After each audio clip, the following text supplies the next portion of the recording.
You Are Special by Max Lucado. This is dedicated to the children and children's ministry of Oak Hills Church of Christ. So it's written for you as Kids Church. The Wemmicks were small wooden people. All of the wooden people were carved by a woodworker named Eli. His workshop sat on a hill overlooking their village. Each Wemmick was different. Some had big noses, others had large eyes.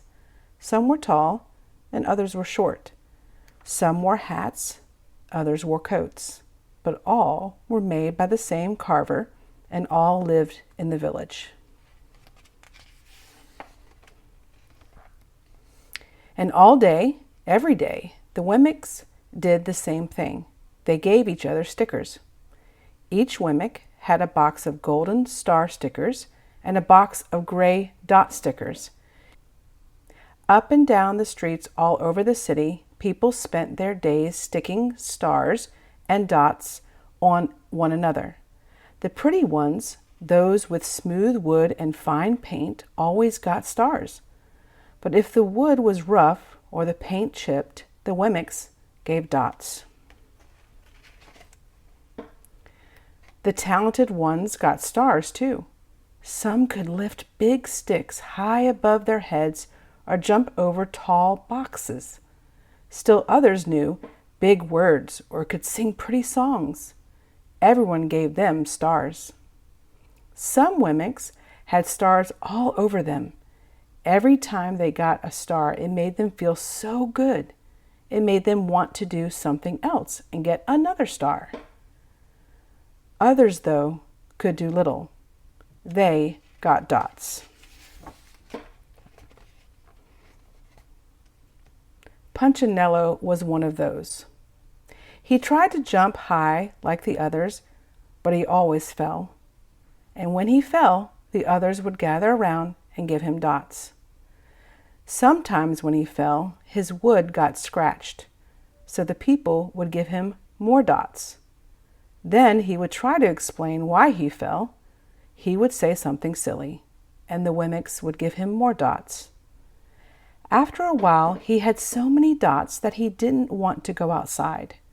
He was afraid he would do something dumb, such as forget his hat or step in the water, and then people would give him another dot. In fact, he had so many gray dots that some people would come up and give him one for no reason at all. He deserves lots of dots, the wooden people would agree with one another. He's not a good wooden person. After a while, Punchinello believed them. I'm not a good Wemmick, he would say. The few times he went outside, he hung around other Wemmicks who had lots of dots. He felt better around them. One day he met a Wemmick who was unlike any he had ever met. She had no dots or stars. She was just wooden. Her name was Lucia. It wasn't that people didn't try to give her stickers. It's just that the stickers didn't stick. Some of the Wemmicks admired Lucia for having no dots, so they would run up and give her a star, but it would fall off. Others would look down on her for having no stars, so they would give her a dot, but it wouldn't stay either.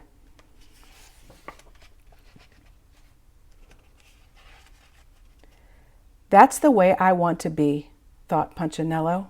I don't want anyone's marks. So he asked the stickerless Wemmick how she did it. It's easy, Lucia replied. Every day I go see Eli. Eli? Yes, Eli, the woodcarver. I sit in the workshop with him. Why?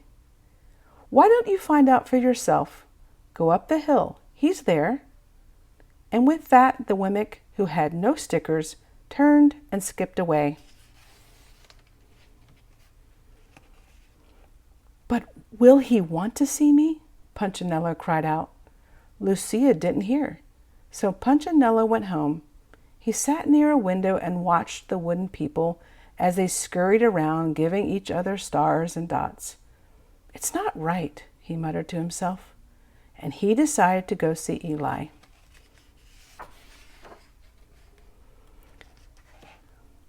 He walked up the narrow path to the top of the hill and stepped into the big shop.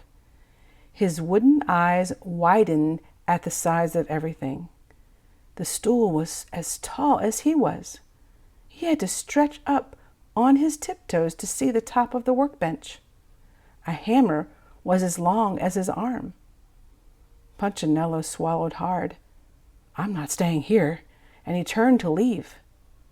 Then he heard his name. "Punchinello?" The voice was deep and strong. Punchinello stopped.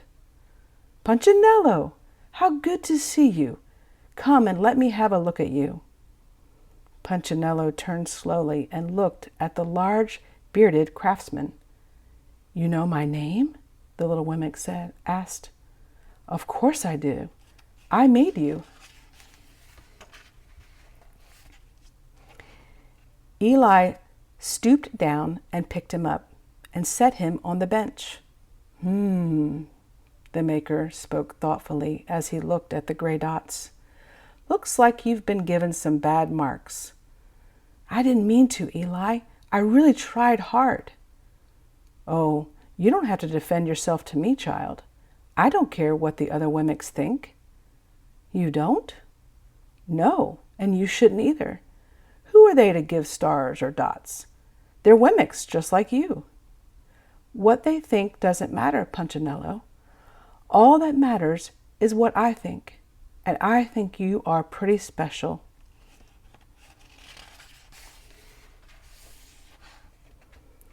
Punchinello laughed. "Me? Special? Why? I can't walk fast. I can't jump. My paint is peeling. Why do I matter to you?" Eli looked at Punchinello, put his hands on those small wooden shoulders, and spoke very slowly. "Because you're mine. That's why you matter to me." Punchinello had never had anyone look at him like this, much less his maker. He didn't know what to say. "Every day I've been hoping you'd come," Eli explained. "I came because I met someone who had no marks," said Punchinello. "I know. She told me about you. Why don't the stickers stay on her?"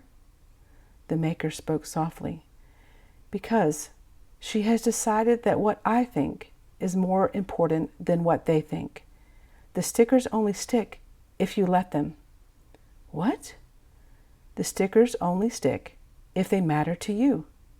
The more you trust my love, the less you care about their stickers." "I'm not sure I understand."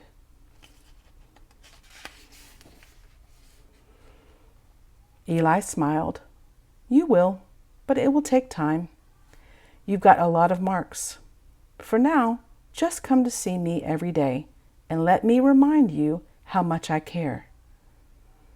Eli lifted Punchinello off the bench and set him on the ground. "Remember," Eli said as the wemmick walked out the door, "you are special because I made you, and I don't make mistakes." Punchinello didn't stop, but in his heart he thought, "I think he really means it." And when he did, a dot fell to the ground.